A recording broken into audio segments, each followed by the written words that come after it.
많이 더우셨죠? 자, 오늘 제가 교회 안에 있다가 교회 바깥을 잠깐 나가서 제 교회 마당에 주차장에 세워진 제 차를 문을 활짝활짝 열고 차 안을 조금 식히면서 잠깐 생각을 해봤습니다. 이런 날씨에 밖에서 일하시는 분들 얼마나 힘드실까.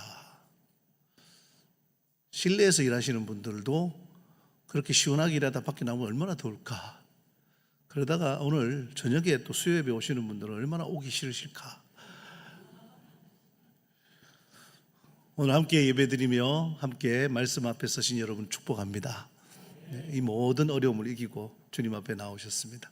자, 복음으로 시작해서 하나님 나라로 끝나는 우리 성결교회의 신앙 고백을 이제 오늘 22번째 신앙 고백을 정리하는 것으로는 이제 마지막 시간입니다. 22개의 영상을 교단에서 만들어서 준비했고요. 교단 교육국에서 한 5년 정도 시간을 들여서 준비를 했다고 해서 제가 요거 설명하는 걸 듣고 작년에 듣고 이 부분을 우리 성도들과 같이 나눠야 되겠다 했습니다. 어떠실까요? 교단을 망라하고 사실 이 신학적인 부분에 대한 신앙 고백은 거의 비슷합니다. 하지만 여러분, 비슷하다 할지라도 우리가 붙들고 나아가야 되는, 그러니까 할 말이 있다라는 것은 우리 신앙에 굉장히 큰 도움이고 큰 힘입니다. 예수님이 누구십니까? 여러분의 말로 설명할 수 있죠. 예. 교회는 무엇입니까? 여러분의 말로 설명할 수 있어야 됩니다. 사실은 신앙 고백이라는 것은 어느 순간에 갑자기 내게 질문이 닥쳤을 때에 거기에 내가 무슨 말을 할 거냐는 거죠. 어떤 말이 튀어나올 거냐 하는 거죠.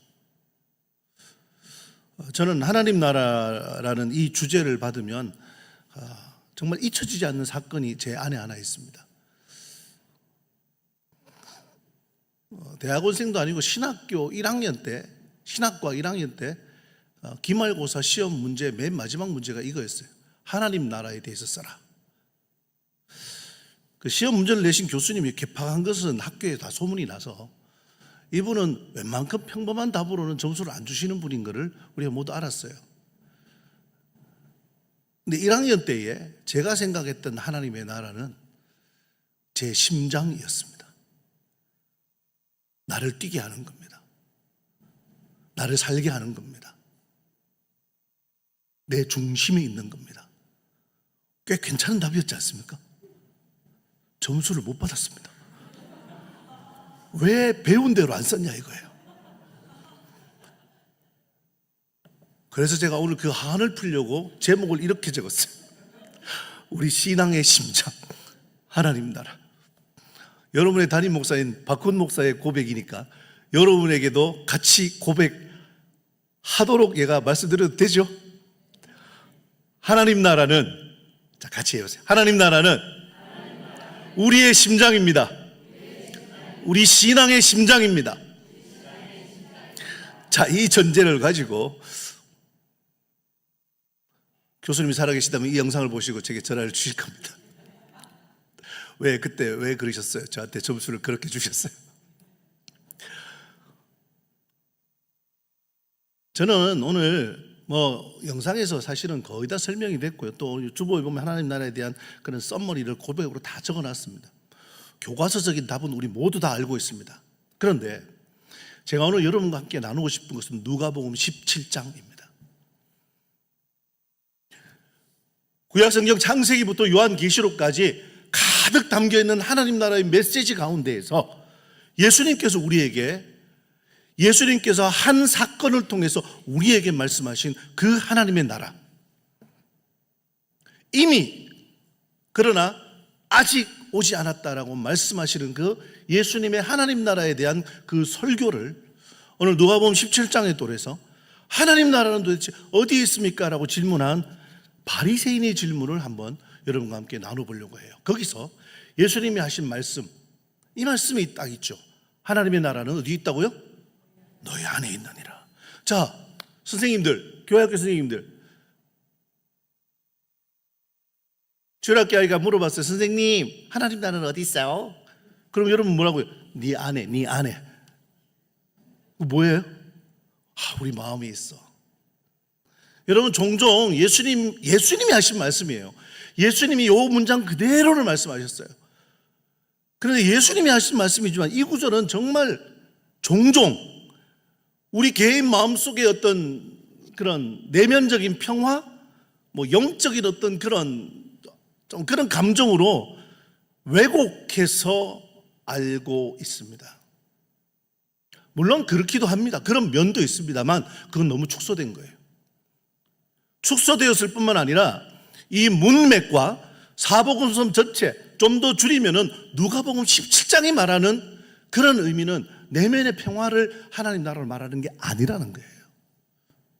오늘 제가 우리의 신앙 고백, 우리가 정말 믿음으로 고백하는 하나님의 나라를 여러분 말할 때에 하나님의 나라가 내 안에 있습니다.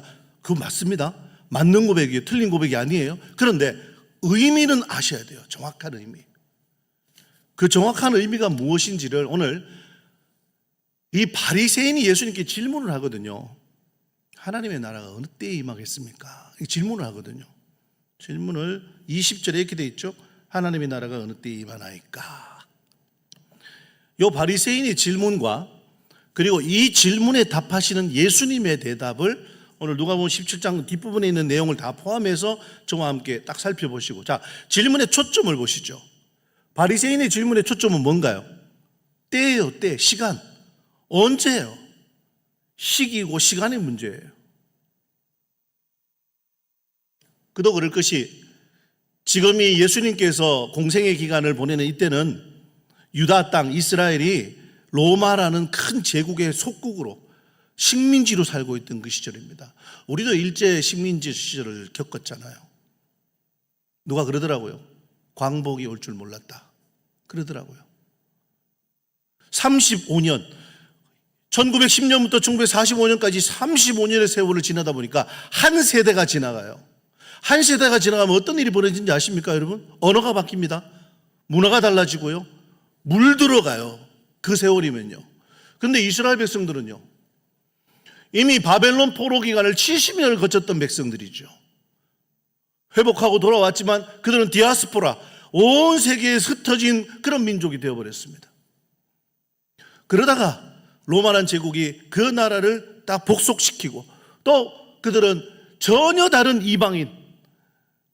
이방인을 심지어 개처럼 여기던 유대인들이 그 이방인의 지배를 받고 산단 말이에요. 그러니 예수님께 하는 이 질문은 그들의 피부에 와닿는 질문이었어요.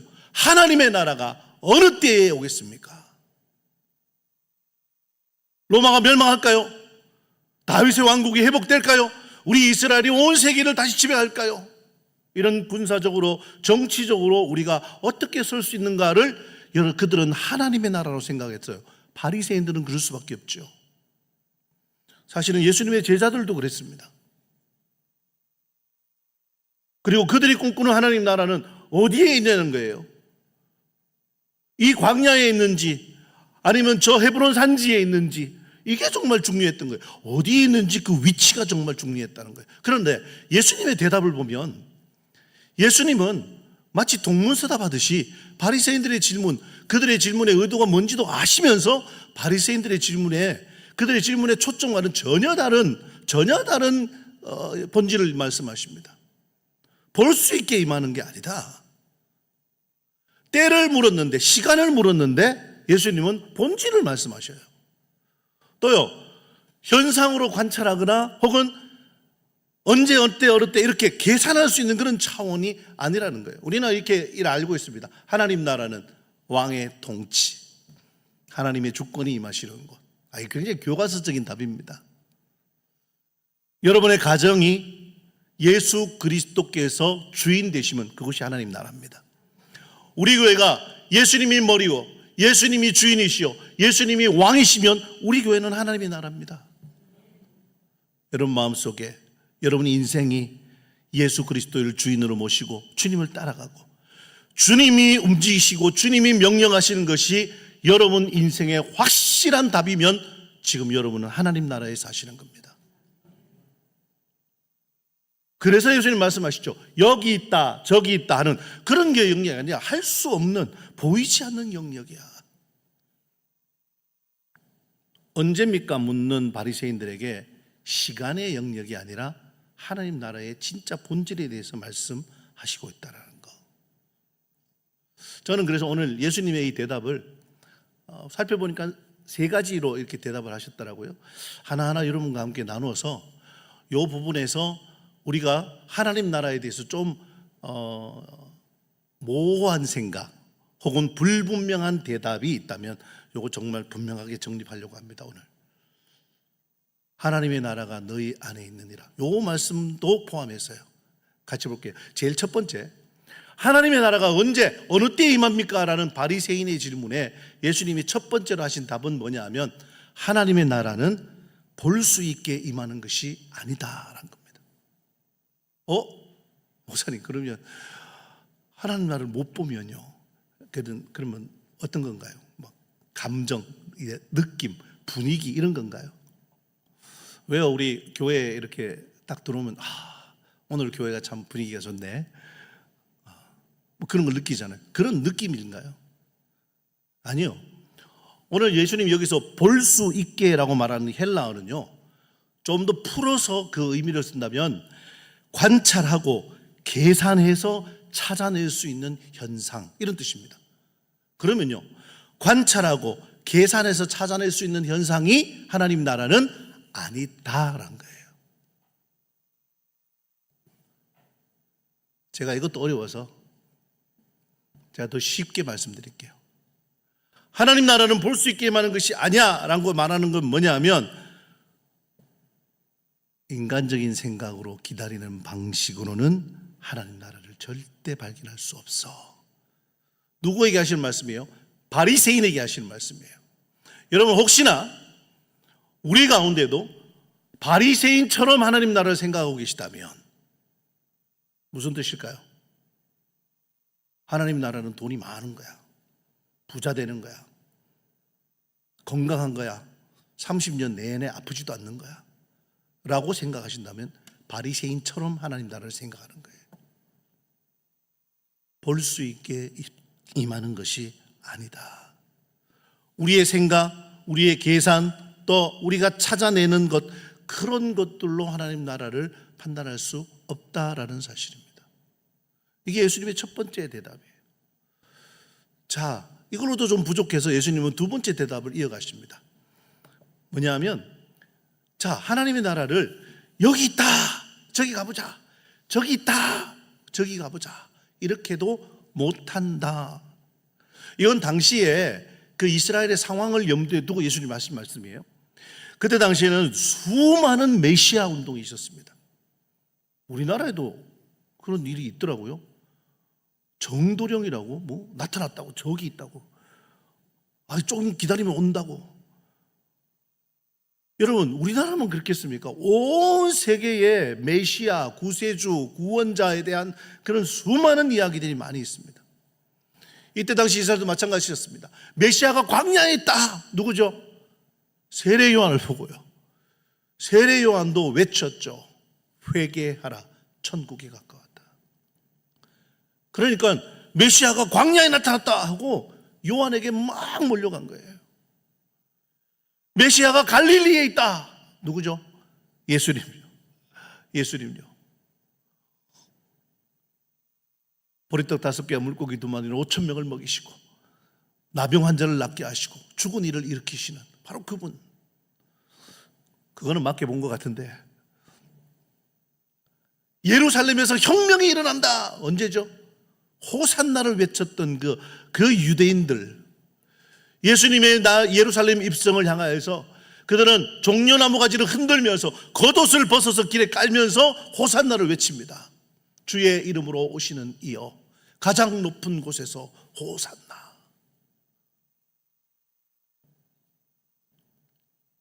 여기 있다, 저기 있다. 예수님 분명히 말씀하시죠. 아니야, 하나님 나라는 어떤 지리적인 영토나 어떤 특정 장소를 가리키는 게 아니다.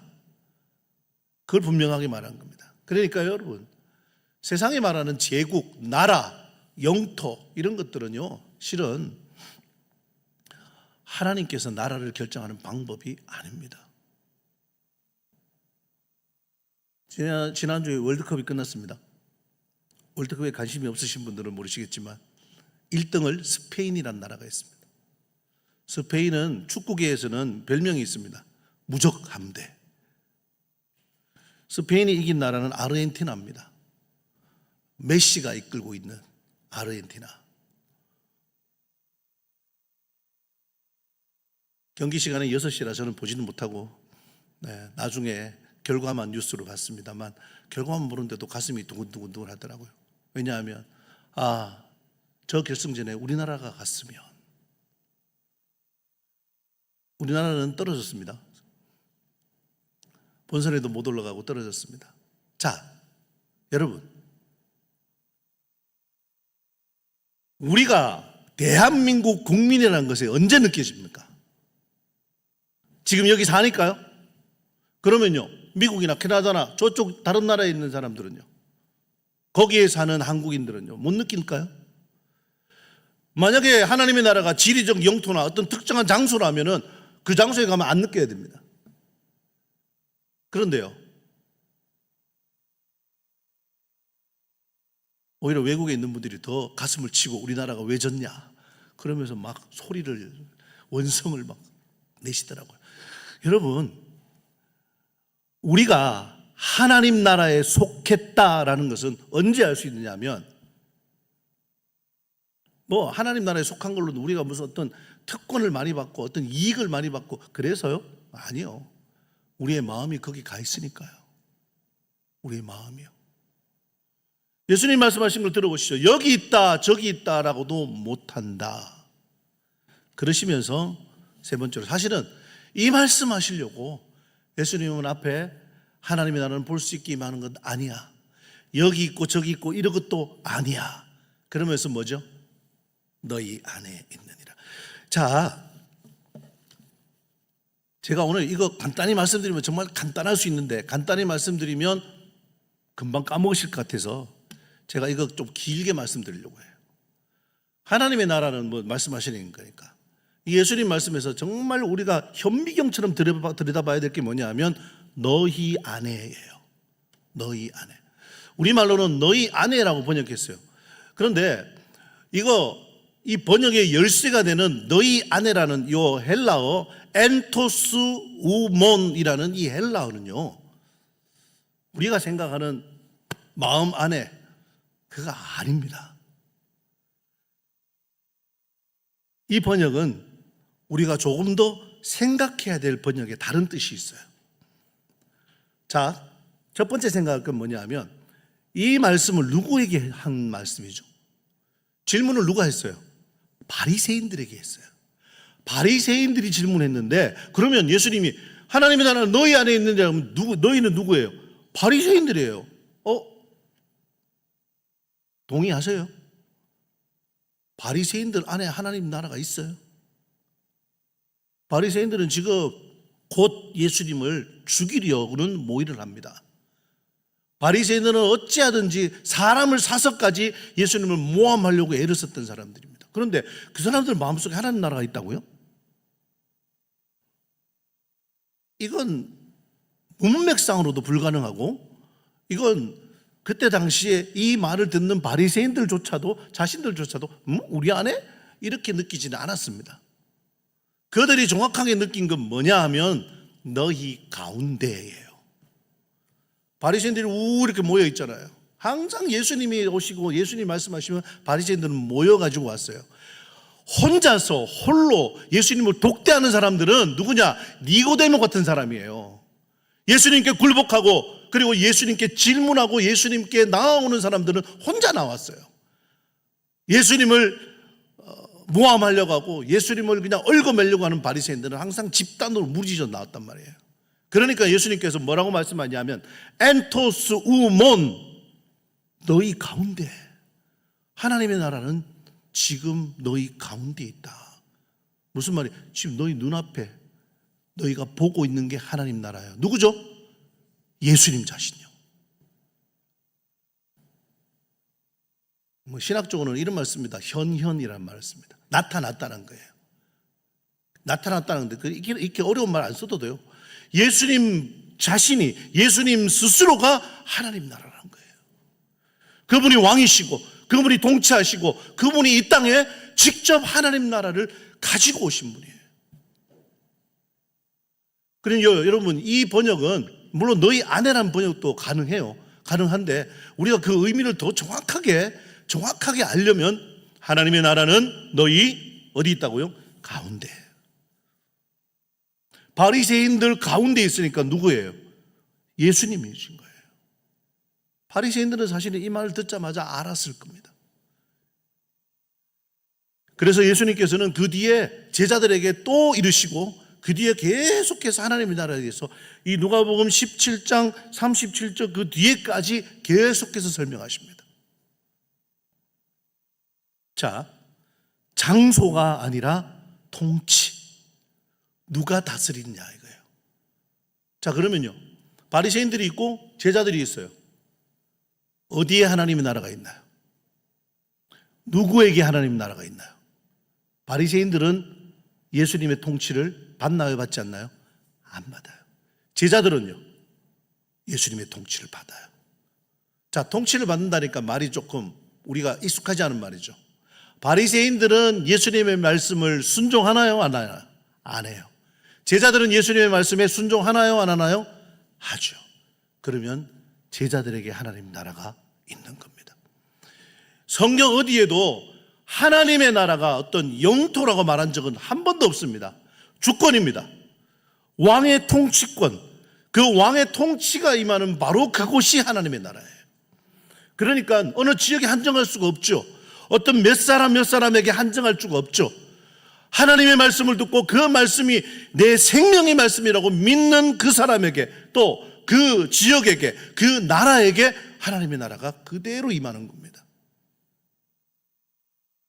이 증거를 보여드릴게요.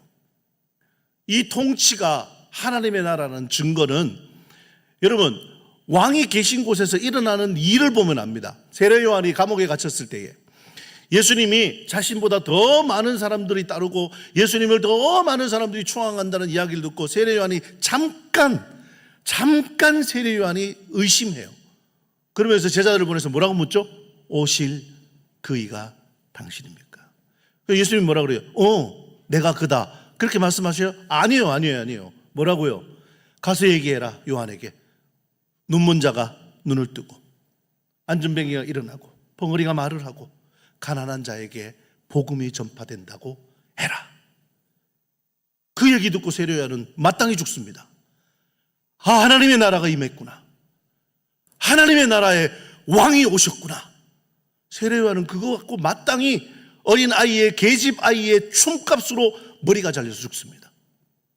그럼 여러분, 죄가 용서되는 바로 그곳, 악한 영이 떠나가는 그곳, 약한 사람이 회복되고 가난한 자에게 복음이 전하되는 그곳, 병이 물러가고 죽음이 물러가고 사망이 지는 바로 그곳.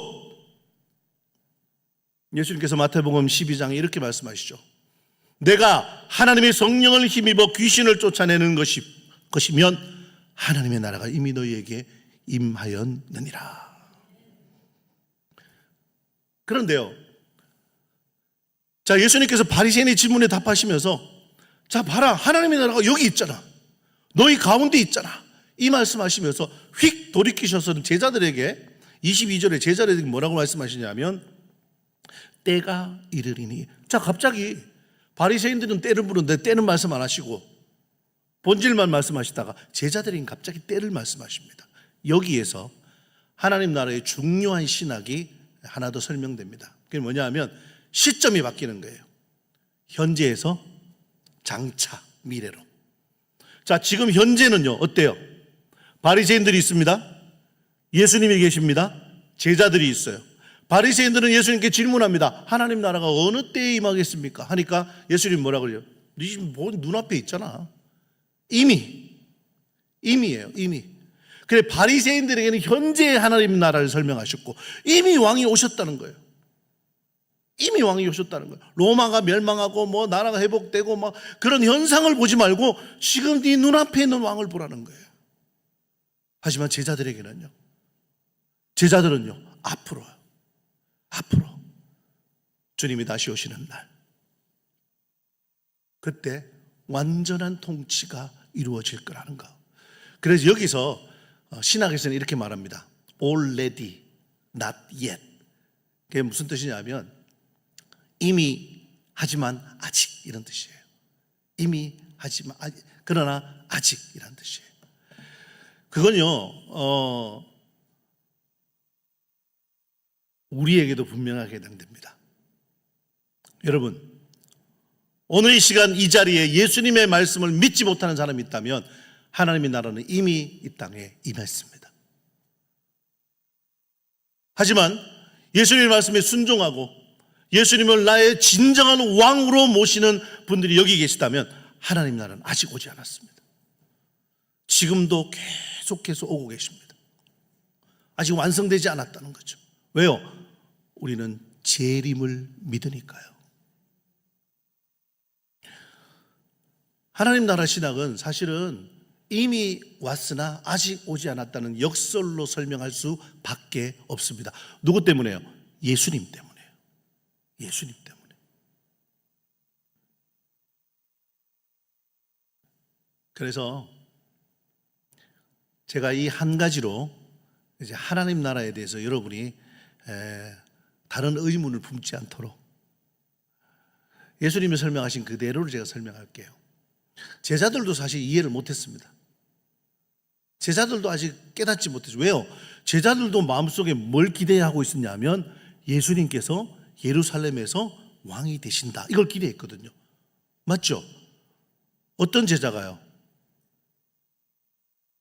야고보와 요한이에요. 그래서 엄마를 동원하잖아요. 엄마 파워를 동원하잖아요. 그래서 주께서 저 위에 가셨을 때에 내 아들을 오른쪽에 왼쪽에 이렇게 앉혀주십시오 하니까 다른 제자들도 발길해 갖고 나도 그러죠. 제자들 마음속에도 하나님 나라는 아직, 아니 이미였는데 아직이에요. 아직. 혹시 오늘 예수 믿고 이 땅을 살아가면서도 여전히 바리새인처럼 우리 가운데 계신 예수님을 발견하지 못하고 계시는 건 아닙니까? 그럼 예수님의 비유를 들어보십시오. 뭘 비유하셨냐면 예수님이 노아와 롯의 시대를 비유하십니다. 뭘 놓쳤습니까? 이 시기에. 아니 먹고 마시고 장가들고 물건 사고 팔고 이게 뭘 나쁜 일이에요? 이건 그냥 일상이잖아요. 노아의 시대도 일상은 그대로 있었고 롯의 시대도 일상은 그대로 있었습니다. 예수님께서는 구약 성경에서 종말을 앞둔 아주 끔찍한 종말의 때를 앞둔 그 시대를 예수님이 바로 이 시대를 비유하시면서 노아 롯의 시대를 봐라 그럽니다. 그 시절 사람들이 뭘 놓쳤어요? 이들의 문제는요 그냥 일상생활을 한다는 그 자체가 아니었어요. 하나님 나라에 관심이 없었던 거예요. 이걸 우리 신앙 고백으로 더 정확하게 말씀드리면 예수님에게 관심이 없었어요. 만약 우리 안에도 이런 무감각한 영적 현실이 있다면 가장 큰 비극이죠. 주님이 우리와 함께 하시는데 그 주님을 우리가 못 느끼고 못 깨닫는 거예요. 사랑하는 성도 여러분, 하나님의 나라는 우리에게 이미 오신 예수 그리스도이십니다. 하나님의 나라는 장차 이 땅에 오실 예수 그리스도이십니다. 이게 바로 우리의 하나님 나라에 대한 고백입니다. 예수님께서 하나님의 나라가 너희 안에 너희 가운데 있느니라 하신 그 말씀의 뜻. 자, 이제 하나님의 나라를 설명하실 때 여러분 가능하시겠어요? 가능하시겠어요? 찬양으로 기도로 또 말씀을 읽고 나아갈 때에 여러분 우리 안에 이미 오신 하나님의 나라 예수 그리스도를 분명하게 발견하고 의심하지 않는 저와 여러분 다 되시기를 주의 이름으로 축원합니다. 하나 더요. 앞으로 장차 오실 예수 그리스도, 그분이 하나님의 나라를 완성할 분이심도 믿고 살아가는, 이 세상은 우리 집 아닙니다. 이 세상은 우리의 나라 아닙니다. 우리의 시민권은 하늘에 있고 우리의 소속은 하나님 나라에 있습니다.